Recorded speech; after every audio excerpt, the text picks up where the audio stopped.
కంచగచ్చబౌలి భూముల మీద విచారణ చేయడానికి మీనాక్షి నటరాజన్ ఎవరని కేంద్ర మంత్రి బండి సంజయ్ ప్రశ్నించారు. మంత్రులను మీనాక్షి ఎలా కంట్రోల్ చేస్తారని మండిపడ్డారు. సీఎం రేవంత్ మంత్రులు రబ్బర్ స్టాంపులు అంటూ బండి సంజయ్ ఆరోపించారు. యూనివర్సిటీ విషయంలో మంత్రుల కమిటీ వేశారు. ఆ మంత్రులు ఏం చేయాలో తెలంగాణ రాష్ట్ర పీసీసీ ఇన్ఛార్జ్ అయినటువంటి మీనాక్షి నటరాజన్ గారు సూచనలు ఇస్తారట. అంటే రబ్బర్ స్టాంప్ పాలన తెలంగాణ రాష్ట్రంలో కొనసాగుతున్నది.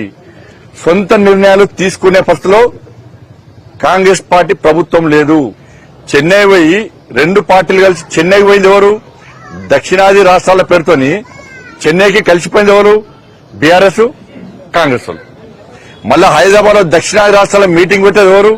బీఆర్ఎస్ వాళ్ళు కాంగ్రెస్ వాళ్ళు.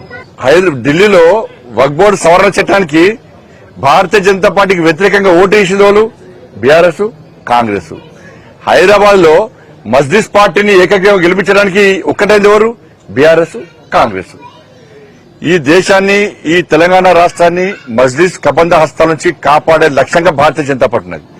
కానీ తెలంగాణ రాష్ట్రాన్ని మజ్లిస్ కు అప్పయ్యపడానికి కాంగ్రెస్, బీఆర్ఎస్ లు పోటీ పడుతున్నాయి.